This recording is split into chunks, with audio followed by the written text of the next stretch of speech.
very much. I'd like to say thanks to Hills for inviting me here tonight to talk about cats.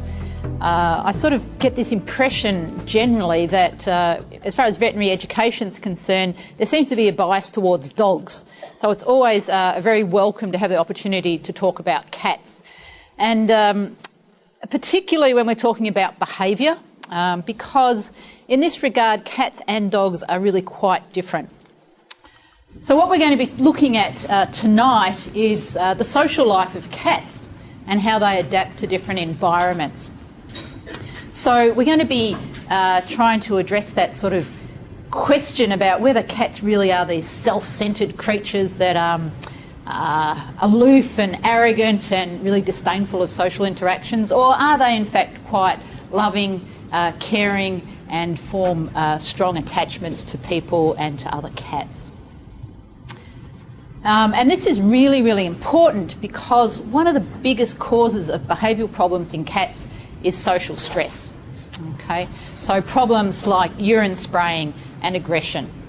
So in order to treat these problems, we really need to be able to work out how to manage the social environment of cats appropriately.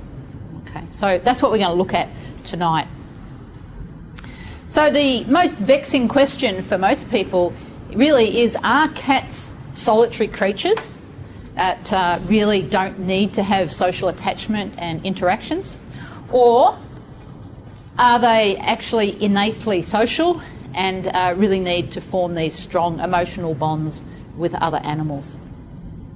Well, the answer to this question is that cats are actually adaptable. So they can do both. They can be solitary or they can live in close-knit groups. And really it depends a lot on their environment as to which sort of lifestyle they lead. And we're going to explore this a little bit more. What we find is that domestic cats living on wild prey, like rabbits or mice, tend to be solitary and don't form groups. In fact, they will go out of their way to avoid contact with other cats. So we're talking about cats here that may be living out on a farm, for instance, where we've got this food source that's distributed over the paddocks. We've got rodents, we've got rabbits, we've got birds, we've got grasshoppers, and it's sort of spread out. And what these cats tend to do is form these hunting territories, and they'll defend these territories quite rigorously. And they really try and avoid contact with other cats because that can mean fights and injuries. And the only time they actually get together is during the mating season. And at those times, these cats have to do all sorts of over-the-top sort of behaviours to say, you know, the female's there rolling on her back and purring and going, I'm not going to hurt you, I'm not going to hurt you, you can come into my territory. So generally, for most of the year, they're going to live these solitary lifestyles, and they're really going to fight if they see each other. I think that's quite relevant to think about in some ways about the domestic cat. If you get a client that comes in and says, oh, look, I'm thinking about getting a companion for my existing cat, you know, you might want to say, well, you know, that's all very nice, but he might actually be quite happy living a solitary lifestyle, okay? And actually you might be creating more problems than you need to. So the fact that cats can live solitary lifestyles, I think, should influence the way you think about whether they need to have companions. However, we do know that when there's an abundant food source around, so think here about a fishing village that's got a whole lot of fish offal lying around. Think about silos or dairies where there's lots of rats and mice. Think about the domestic home situation where they've got ad-lib dry food lying around all the time. When there's these abundant food sources, cats actually can live in groups. Okay, so they can have this very communal sort of lifestyle. Just going back and having a look at these free-ranging cats that are out there on the farms, the territories that they have can be up to a square kilometre per one cat. Okay, when we look at cats in the urban situation, we might have 1,000 cats per square kilometre. So you can sort of see how this might cause some social stress for a lot of cats living in the inner city. So this inner city living can be stressful not only for us, but also for our cats. These cats that have abundant food source around and decide that they can actually live in groups, these free-ranging cats, so these studies were done on cats that weren't in a domestic household, so we're talking about cats on farms, around dairies and silos and things like that. When they form these groups, the group tends to be the mother and her siblings, her children, so her offspring. So this group of cats tends to be a group of related individuals, predominantly around the female, so they often tend to be female groups and their offspring. If there's a lot of food around, you'll find that there'll be several groups and they'll form what we call a colony. There is a little bit of status relationship in these groups. So the most dominant group will be in the centre, closest to the food source, and then we'll have some peripheral groups around that in this cat colony. An interesting thing is that these peripheral groups tend to have poorer health outcomes. So they tend to have more gingivitis, more oral ulceration, higher eosinophil counts, higher intestinal worm burdens. And it's sort of interesting to think about why that is, and it may be that it's actually more stressful being that they sort of get picked on. You know, dominance sometimes means that they have to be a little bit more submissive. So just an interesting something to think about there. So basically we have these groups of females, and then we have the males. What are they doing? Some of the males will hang out with these female-dominated groups. They'll have a couple there for each group, and they'll actually fight off all the other males that come around. But a lot of the males actually live a more solitary lifestyle, and they actually will travel from one colony to another. So they'll have a big territory that encompasses several colonies. In some situations, when there's lots of food around, you'll actually find that some all-male groups will also form. So you'll have some all-female groups and some all-male groups. One of the strongest bonds that we find with cats is between the mother and her kittens, and also between siblings. So two kittens, particularly from the same litter, will often have very strong bonds. And then the next closest bond will probably be to a half-sibling. These bonds tend to form when the kittens are very young and may last for the entire lifetime of those animals. Okay, so this mother-kitten type bonding is very, very strong, and it can last for quite a long time. You'll find in groups where you have these related individuals that there's very little aggression. Okay, so that's something to bear in mind. Maybe might influence your advice on how to select kittens. If someone wants two kittens, maybe it's better that they get two females from the same litter, for instance. Maybe less chance of having problems in that situation. When cats have a really good friend, so what we call a preferred associate, what they tend to do is hang out together. And they'll just sit together. They might be touching, they might not be touching, and they'll sit there for hours. Okay, so there's not a lot of, real physical interaction going on here. We've just got a couple of animals that like to hang out together. Preferred associates tend to be of the same age, the same sex, and the same social status, and often they are related. The other really interesting thing about cats that are living in these groups, in these matrilineal type groups or colonies, is that they have this communal care of young. So they actually create what we call creches, which is just like creches that we have, where they put all the kittens together, and we'll find that the females will protect and nurture not only their own kittens, but also the kittens of other females in the group. And just to bring that home a little bit, I thought I'd read to you from a book on cats by Turner and Bateson when they were first looking at the studies that were done on these cats. Where once the salient image of the domestic cat was one who walks alone, our studies of farm animals reveal complex social relationships. For example, early in our cat studies, our thinking was influenced by the following observation. A piebald female lay down in her nest of straw bales to give birth to 3 kittens. Some 18 days later, with the kittens flourishing, a second cat squeezed through the entrance to the nest. The newcomer greeted her piebald sister, and then she went into labour. Tightly cramped on a squirming bed of kittens, the newcomer rolled over to expose her underside, and her sister licked at her vulva even as the first kitten emerged. It was the piebald sister, not the mother, who licked the newborn kittens clean. It was she who chewed the membranes and bit through the umbilicus. The second female bore 5 kittens that day, and each was largely delivered by her sister. Thereafter, the 2 females groomed and nursed each other's kittens indiscriminately and continued to do so over the following days. Since that first observation, we have found communal breeding to be unexceptional amongst farm cats.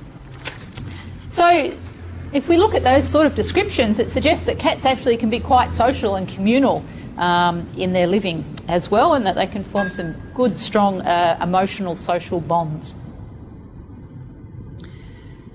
So what does that mean to us, and what does it mean in the domestic situation and its relevance to treating behavioural problems?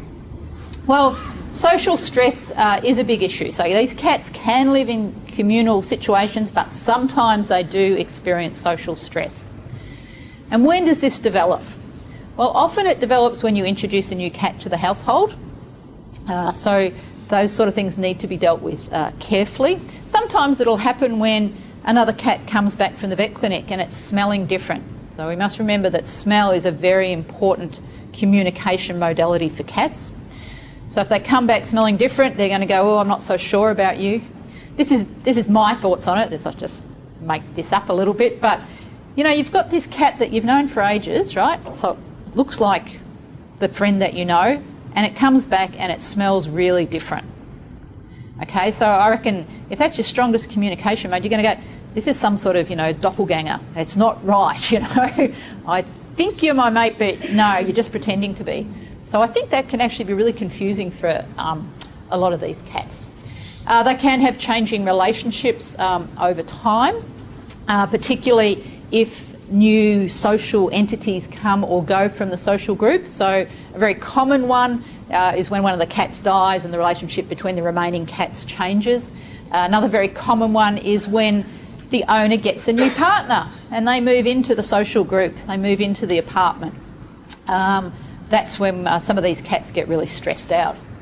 Also, there can be a single traumatic event that sets off a whole lot of aggressive episodes after that. So, for example, there could be another cat outside. So we've got one cat that's got this aggressive arousal because it's seen this other cat, this unfamiliar cat outside on the property. You could have a cat that gets into this high state of arousal or this aggressive arousal because there's been a really sudden loud noise, or a nail gun went off and they're like, whoa, what's that? And their arousal levels get up here, and then they see the other cat, they lock eyes, and then they fight. And it may be from that time on that these cats never get along. Okay, so it can take those sort of just one little incident can set things off. What's the results? Well, often the victim cat will start hiding. Okay, so they might go and hide under the bed or live on top of the wardrobe, and that's it. It's completely changed its lifestyle. We can get anxiety because both cats are walking around the household going, where's the other guy, where's the other guy, is there going to be a fight? The owners also become a little bit anxious.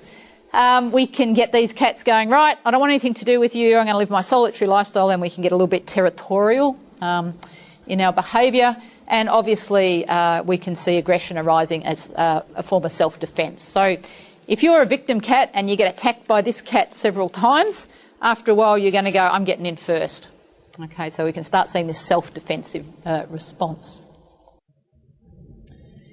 I think it's important when we're talking about aggression in cats to realise that often you're going to see a lot of passive aggression from cats before you see any of that real overt, hissing, spitting, scratching, biting, chasing and fighting. So you're going to see lots of staring, and staring in cats is very threatening. All right. So if I want to threaten a cat, I'm going to stare at it like that. So have a think about what you do with cats when you get them out of cages. You're going to look at them in the eye. If you look at cats when they greet each other, they actually look into what we call the middle distance. So I don't know whether I can demonstrate this here or not, but I'm looking directly at you. Now I'm looking in the middle distance, okay? I can still sort of see your face and your hands and I know what you're doing, but I'm not staring at you. And that's often what cats will do. So it might be something that you want to try when you're getting some of these cats out of cages to make yourself look less threatening. The other thing that cats sometimes do is they go like this. Okay, so they just blink. So they're staring, like I need to stare at you because you might be trouble, but I don't want to be threatening, so I'll just blink at you. And I've had some nurses and shelter handlers tell me that that's what they do when they're trying to get cats out of cages, trying to give a message that you're not so threatening. So we will see staring, and we'll also see this controlling of space. And what does that look like? Well, it's generally you've got one cat sitting on the couch next to the owners or sitting in the lounge room. The other cat comes trotting along the hallway, comes in the lounge room and then goes, oh, I think I'll just go out again. All right? And that's because that cat on the couch is being threatening. All right? No hissing, maybe a bit of staring or just, I just looked at you. Okay, I'm out of here. So when you're talking about aggression to owners, you need to point out this very, very passive sort of aggression that goes on with cats. I guess the question is, why do these cats hold these long-term grudges? Okay, they have one fight and then that's it. Well, there's theories on this. It's only hypotheses, but some of the common ones are that they have poor reconciliation skills. Okay, so they're cats that, have been living solitary lifestyles perhaps, and, all I need to do is keep you away from my territory. They don't actually built up a lot of reconciliation skills. So when these cats meet and they're having a bit of an agonistic, interaction, they tend to freeze, which is really like, okay, I'm not going to do anything. I'm just going to wait here and pretend that it's not happening and hopefully it'll all go away. They can run away, flight, or they can fight. Okay, so that's their repertoire of reconciliation skills. They don't seem to be able to have this way to resolve conflict so that they can just both walk away. Does that make sense? It's, people, dogs, we have lots and lots of good skills for reconciliation. I'm going to go, hey, sorry, mate, I didn't mean to stare at you. I promise I won't do it again, okay? I've got lots of ways of doing that. I can back off, I can show my hands, I can talk to you. And there's some people have proposed that they don't have a lot of these, what we call appeasement behaviours. I'm not sure I agree with that totally, but it's one of the theories that's out there. So, whatever, we do end up with cats that don't reconcile their differences. So they have a threatening encounter, and what are the outcomes? Well, there's a chance that they may be able to make friends again, but a lot of these cats are going to go, actually, I don't need you, right? I can live a solitary lifestyle and be quite happy on my own. I don't need this social relationships. So rather than have to fight all this out with you or try and sort that out, I'm just going to go and live my own independent solitary lifestyle. Okay, and I think that's one of the reasons that cats go off and just try and avoid the other cat. So we don't get this reconciliation. They just go, right, that's fine. I'm going to go over here and have my own lifestyle. Because I don't need this social attachment like dogs and people do in order to survive or in order to have good quality of life. So, bottom line is cats can live together and be good friends, and they may get back to that, and that's what we're going to try and encourage when we're trying to treat these problems. They may choose to have a more independent and solitary lifestyle where they actually completely separate themselves from the other cat. Or, some of them will just have this sort of, sort of disdainful indifference, or aloofness that people might call it, where the cats are just like, well, yeah, I'll tolerate you, but I want nothing to do with you. All right, so big question is, we've got these cats that aren't getting along. What are we going to do to try and get some peaceful coexistence? Well, I think one of the big things that these cats need is space. Okay, they need a bit of space from each other, and I think that's really important that we provide that. They also need to have their resources, so things like food and water, distributed more evenly around the living area that they're in. Okay, what we really want to do is to enable these cats to live their lives without having to cross paths, so they can get all their needs met without having to actually interact with each other. And we certainly don't want to force interactions. Okay, we're going to talk about some ways that we can try and reintroduce these cats, but we don't want to force it. We have to take it at the cat's pace, because otherwise they're going to go, not interested, going off and having my own little solitary lifestyle over here. One of the things when you talk to people about creating space and creating what I call these core areas for each cat is that they go, well, I live in an apartment, I just can't do that. That's not necessarily true. I think we can create a lot more space if we think about using this vertical space up here. Okay, so cats like being up high. They often feel much safer and much more secure. They also like lots of hidey holes, places where they can get in and hide, and that helps with their safety and security as well. But if we start using this space up here, we can effectively double the area of a house or an apartment. And some of these, I'm going to show you some ideas, but they don't have to take up a lot of space. So when I'm talking about a core area for each cat, I'm talking about an area that has food, water, a really nice bed, a scratching post and a litter tray. Or if these are cats that eliminate outdoors, then we have to have separate cat doors for them. Okay, so sometimes you find cats will naturally sort of create these core areas for themselves, so that one might live at the front of the house and the other lives at the back of the house. Well, that means you need two cat doors. Okay, one at the front goes in the front yard, one at the back goes in the backyard. So these guys don't have to cross paths. If you can't do that, you need to have some vertical space, like in your hallway and running along, so that one cat can go that way on the floor and the other cat can go that way along the walkway to get to that cat door. So they don't have to interact. If we give them this space, you're going to find that they tolerate each other much, much better. We've got a better chance of actually getting them integrated back together again. So here's something that's called the cat house. If you look up this on the internet, it's called the cat's house. If you look up cat house and do a search, you'll come up with a whole lot of unsavoury sites. So be aware of that one. So this is someone's idea. It's got some really nice things going on here. We've got these walkways up here. We've got these little holes here that go through to walkways in other rooms. You could see that one cat could live down here and another cat live up here. These nice little covered in hidey spot here as well. These sort of core areas are really valuable. When I was doing my residency, we wanted to do some work on urine spraying in cats, and so we were looking for a house where there were probably lots of cats, because we know if there's more than 10 cats, there's almost a 100% chance that one of them will be urine spraying. We found this house with 18 cats in it. Yes! You know, we go off there and we say, so, any of the cats urine spraying? No. We're like, oh, come on, you know. And no, because she had 18 core areas in her house. In fact, one cat had a core area that was on top of the kitchen cupboards and the fridge, and that was it. It spent most of its time up there. It had a litter tray, food, water, bed, little scratching pole. I'm happy as Larry. So these core areas, that convinced me. These core areas really do work.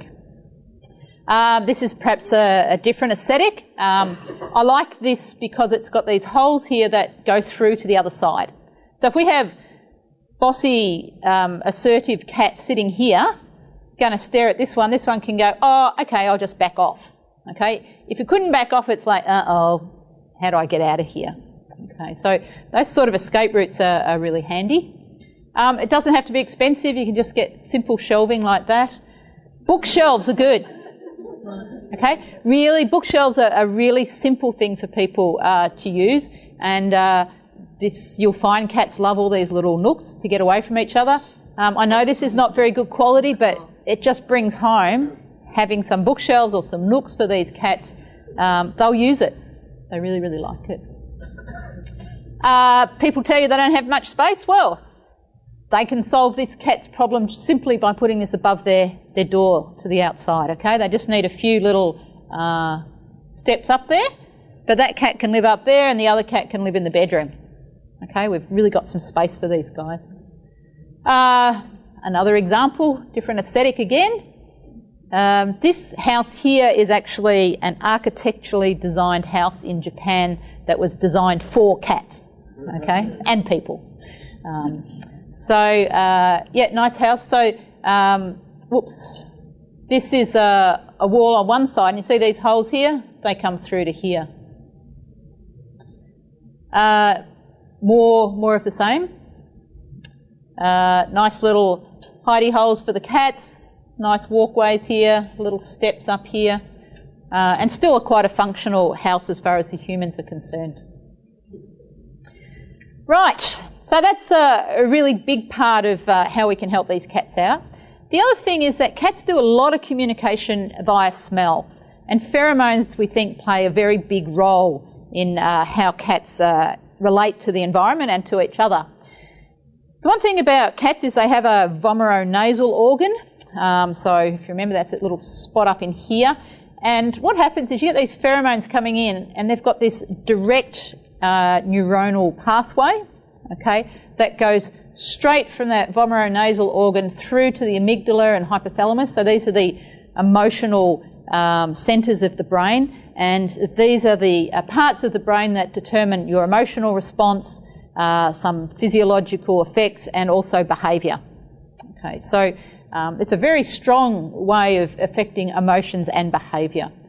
Obviously, these pheromones, which are really just substances that are released by sebaceous glands and sweat glands, also go into the main olfactory epithelium in the nose, and they will eventually end up here, but they go through different pathways.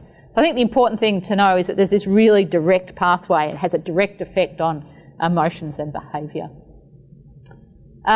So pheromones that a lot of you might have realised or learnt about in vet school was like with horses. You know, did you ever do that where you took some mare's urine up to a stallion and they put their head in the air and they fold their lips back and they breathe it all in?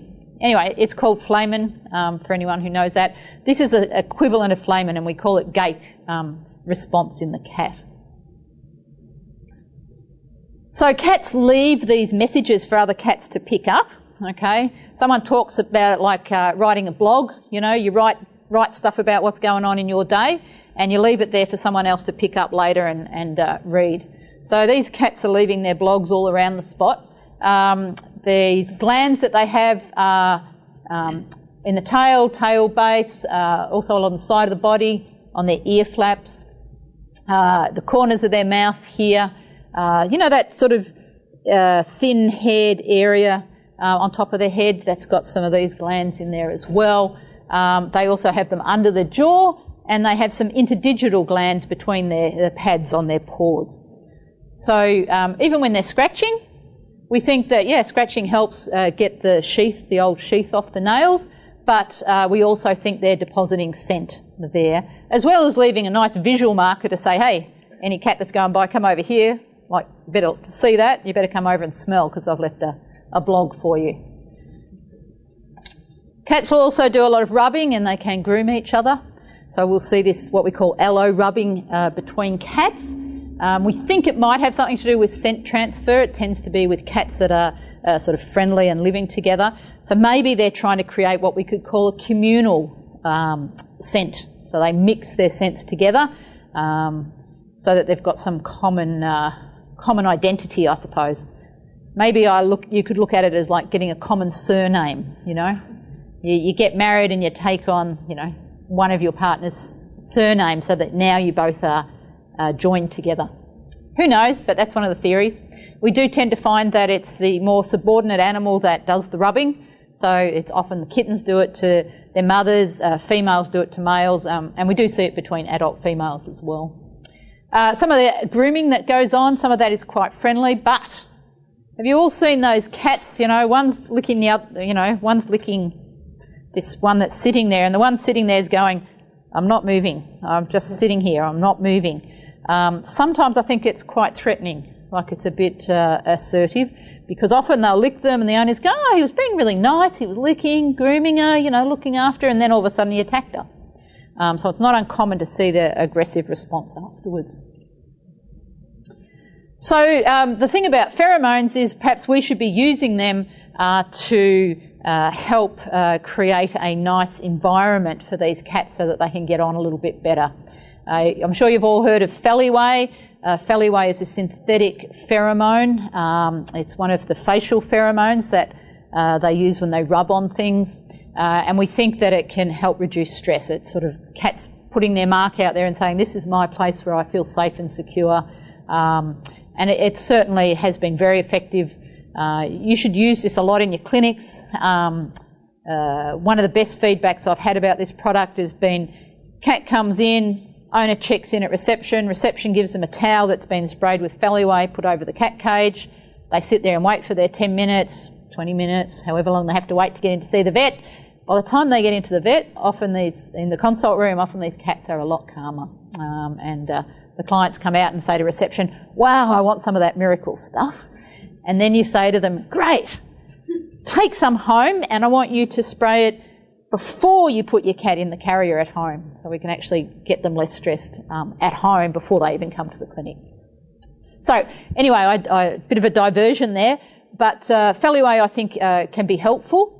There's a new product that's just come out in the States and it's called Feline Multicat. We don't have it here yet, but it's something that I think we should be watching out for. This is again a synthetic version of a pheromone, but it's a version of an appeasing pheromone.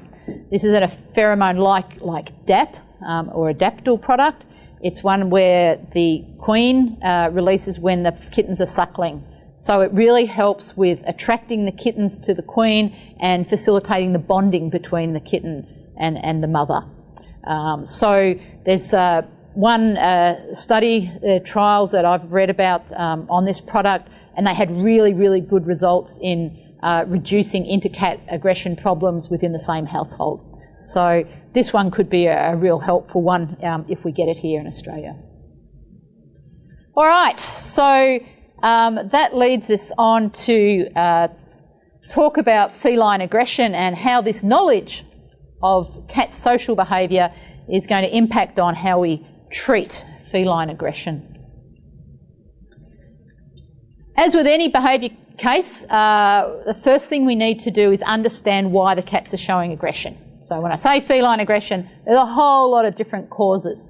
So we can have play or predatory aggression, we can have related aggression, we've all heard of petting-induced aggression, redirected aggression, pain-induced and irritable aggressions, territorial aggression, InterCat or what we might call social aggressions, these aggressions of some neurological or hormonal perhaps problems, so think of hypothyroidism for example, and then we can have hormonally mediated aggression, so things like maternal aggression or entire males that are very territorial and aggressive, and once we desex them that tends to be reduced significantly. So I haven't got time tonight to go through and talk about all these different types of aggression, but I'm going to touch on a few of the more common ones. So let's look at InterCat aggression. As we said, it often arises when there's been some changes in the household, or there's been that incident where one cat has attacked another, okay, because they're highly aroused. They get this high aggressive arousal. And I will... I'll come to that in a minute. So it's characterised by ongoing fighting between cats. Not too hard to diagnose that one. So what do we do about it? Well, one of the biggest things we want to do is separate those cats so they don't keep creating this negative energy between each other.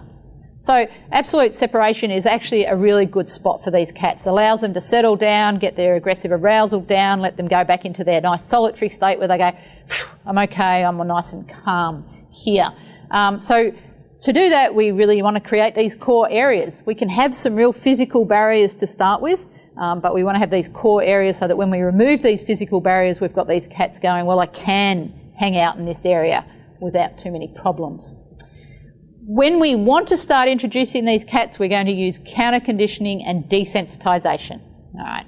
Counter-conditioning, really simple. What we want to do is associate the presence of the other cat with something really good. The other cat now predicts something really good, like food, for example. So if we can get that happening, we're going to change the cat's emotional response from, oh my God, it's you, fear or aggression, to, oh my God, it's you, great, where's the food?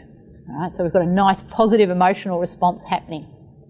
Desensitisation is where we take them far enough apart that they can go, yeah, all right, you're not worrying me, it's all right. And then we gradually over time move them closer and closer together, but only at a rate that they go, yeah, I'm okay with this, it's fine, we're all okay, I feel okay. So one of the ways that we often set that up is to get these cats used to being in carriers, and we bring the two cats into the room and put them at opposite ends of the room, and then we get some food and put it in their cages. Okay? So what happens is I come into the room, I see the other cat, and I get fed. So every time they get fed, they first see the other cat. They're in cages, so it's all safe, it's nice and controlled, nothing can go wrong. What you're going to do over time then is bring those cages closer and closer together, but only at a rate that each cat remains calm and relaxed. Eventually you're going to have two cages next to each other. Cats are, seeing each other, eating happily. Then we have to get rid of the cages. So what we might then do is take them out of their cages, but again start at a big distance away, okay, and gradually bring their food bowls closer if we want to. Anti-anxiety medications can be helpful. Drugs like fluoxetine, for example, and we often start about 0.5 milligrams per kilogram once daily for that one, is good for reducing aggressive arousal and good for improving reducing impulsive behaviour. Impulse, they give more control over your impulses. So fluoxetine, I think, is a reasonable choice for the aggressor cat. Sometimes it's also worth thinking about treating the victim cat. What happens with cats is aggressor's here, victim's here, aggressor shows aggression, and this guy goes, oh, damn it, and runs. This running behaviour tends to encourage, in some ways, the aggressor to keep following, okay?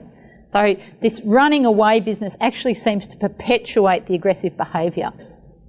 If we can get those cats to actually just sit there, sometimes he comes up and goes, all right, I'm staring at you, and they go, don't care, and he goes, okay, I'll go away. And it can be helpful in resolving it. So what we sometimes do if we're not getting enough success just with fluoxetine for the aggressor is we might put the victim cat on something like diazepam or perhaps buspirone, which some of you might have heard of. That just makes these cats go, I'm just not so worried about you. And it can actually help diffuse the problem. And again, I'd certainly think about using Feliway in these cases. Prevention, make sure these cats are well socialised. And I think it's really good to have this separation periods when you introduce cats. Even if you bring your cat back from the vet clinic, remember this could be one of the common trigger situations. I would advise owners to separate their cats, even if it's just overnight, and see how they're going, okay? So let them sort of smell each other, and if they're like, yeah, fine, it's you, great, good to see you, fine, let them out together, but maybe just let them get used to the smell. You might put them in separate rooms, swap the cats over, they get used to the new smell, okay, and go, yeah, okay, that's fine, yeah, I can see you, okay, now we're okay. But sometimes just giving that little bit of time so that they don't go, oh my God, you're a doppelganger, that's it. I'm going to be scared or worried about you, can be helpful. InterCat aggression may not always be towards the cat in the household, but it might be towards cats outside the household. So what are we going to do with them? Well, we're going to try and get rid of the cats outside the household. So if you've got kids in the family, I say go and buy one of those super soaker water pistols and put the kid out there on the veranda. So we really want to do something to discourage these cats coming into the yard. Make sure you've got nothing in there that's going to encourage them, like garbage lying around or bird feeders or things like that. You can get some devices like this Scarecrow product. This is a motion-activated water spray. or sprinkler system. So if you know where the cat's coming in to your yard, you set up your little laser beam there, and when it breaks that, the sprinkler goes on. Okay? You have to remember it when you come home drunk yourself, but that's okay. It'll soon wake you up. The other one, and a sort of cheaper version, is to use mothballs. So if you get mothballs and crush them, and you do this outside because the vapours are really quite pungent, you crush them up and you put them in a sealed container. So you might get a plastic container with a lid, for example. Put some ventilation holes in it so that the fumes can come out.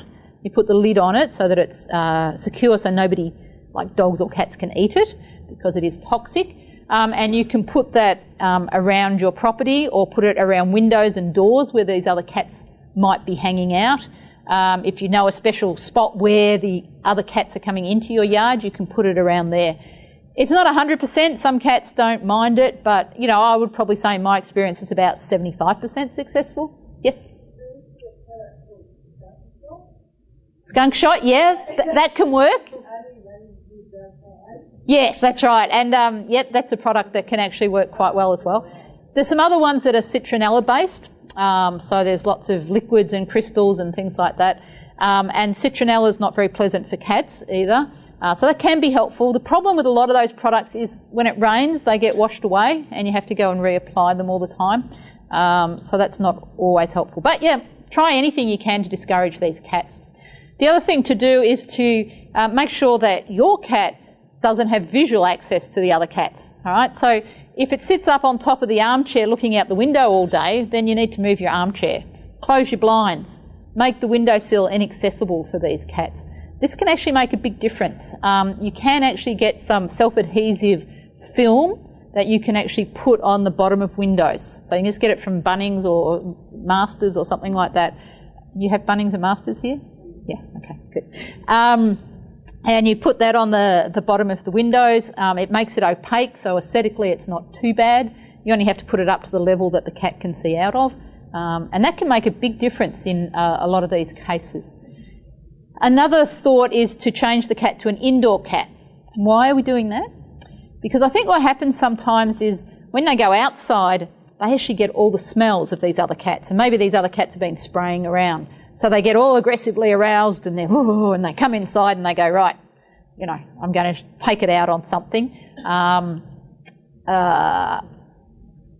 Sometimes, however, if you change them to an outdoor cat, with talking about spraying, they'll actually tend to do all their spraying outside rather than inside. So if they're expressing their anger or stress through urine spraying, sometimes letting them out helps. A lot of these cats that get aggressively aroused stay up there, okay? This is one of the scary things about cats. When they get aggressively aroused, they can stay up there for hours, for days, even weeks in some cases. So we really want to try and calm these cats down. We want to get them not being so worried about where's the other cat, how do I have to respond to it. We want to try and lower its stress levels. So some general sorts of modifications to help reduce stress can be helpful. Ad lib feeding is good. Cats by choice would probably have about 12 small meals a day, and the calorie content of those meals would be about the calorie content of a mouse. So that'd be like having 12 small mice a day. So ad lib feeding is probably good.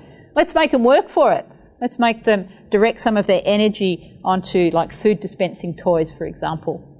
Plenty of fresh water. Don't use punishment, okay? Punishment, we know in dogs, definitely increases the chance of them showing aggression. It also creates fear. Punishment works because you're scared of a bad consequence if you do the behaviour. So we don't want to increase fear in these cats' lives. Think about environmental enrichment. Give them other things to do, relaxing, calming focuses in their life, and try and keep your environment as predictable and consistent as possible. So don't go moving your furniture around, and see if you can get some sort of regular, structured sort of timetable for these cats. These two things, predictability and consistency, can really help reduce anxiety and stress in all animals. All right, I've got a few here. We're going to take a break in a few minutes, but we'll try and run through a couple of these. I wanted to put in play in predatory aggression because I think this is one of the ones that you commonly see with those clinic cats. You know the cat that sits on the filing cabinet and you walk down the hallway and it goes and grabs onto your leg. A lot of those can, I think, be play or predatory behaviour. It's sort of interesting in cats. We sort of think there's a bit of a continuum between play and predatory behaviour. A lot of cat or kitten play behaviour is focused on learning predatory behaviours. So there does seem to be a little bit of a relationship there. So predatory and play aggression is very common in kittens and young cats. We see those classic sort of play and predatory behaviours, and it's most common in single cat households.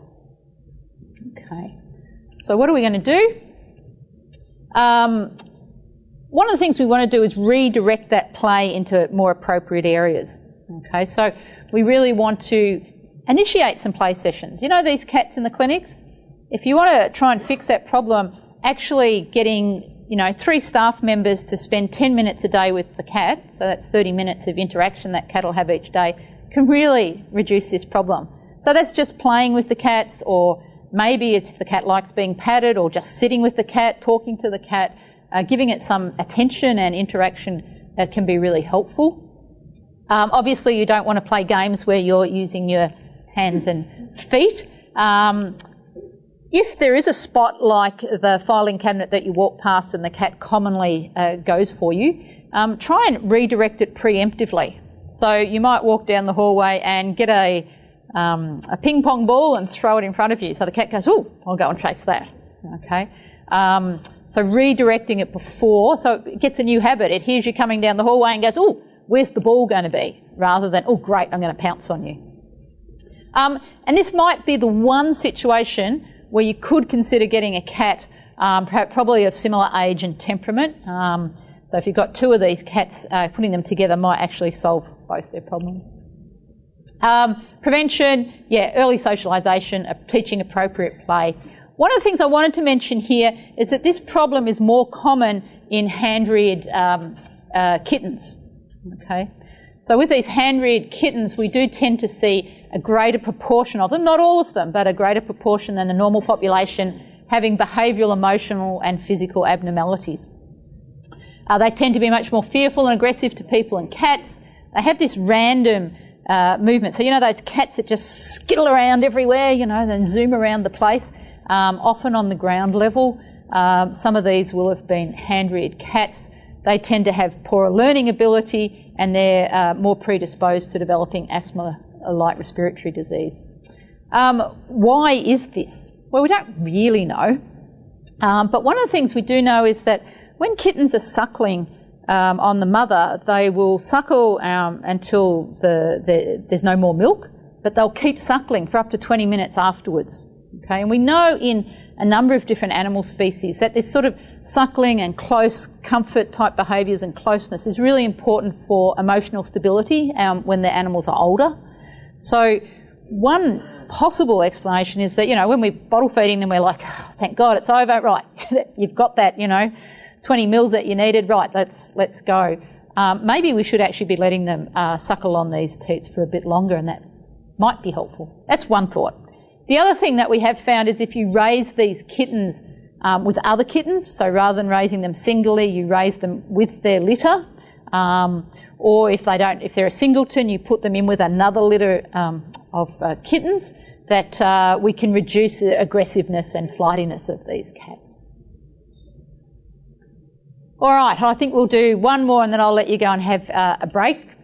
Petting-induced aggression. So some cats like to be with their owners and interact, but they don't like patting. They have very low tolerance for this.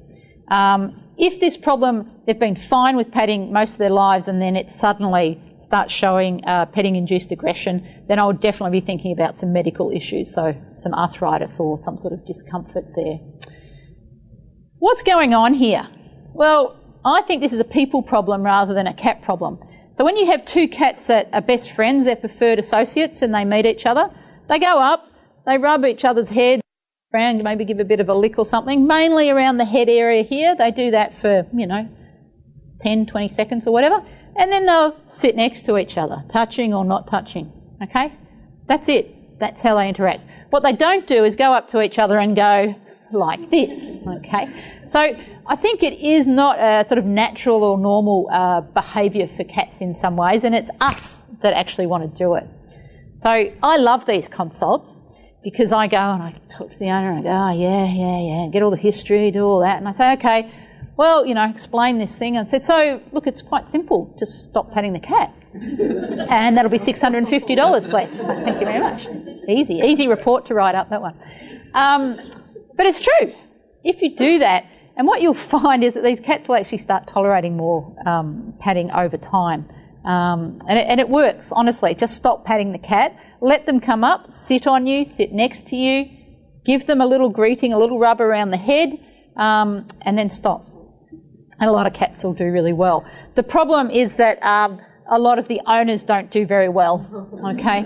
And so, you know, they'll tell you, but I bought the cat because I want it to sit on my knee while I watch telly and do this. So then you have to go through a desensitisation process and counter-conditioning. So that'll be pat twice, here, have some tuna juice. Pat twice, here, have some tuna juice. Okay, that's all I'm going to do tonight, okay? And then over time we build up to longer and longer sessions.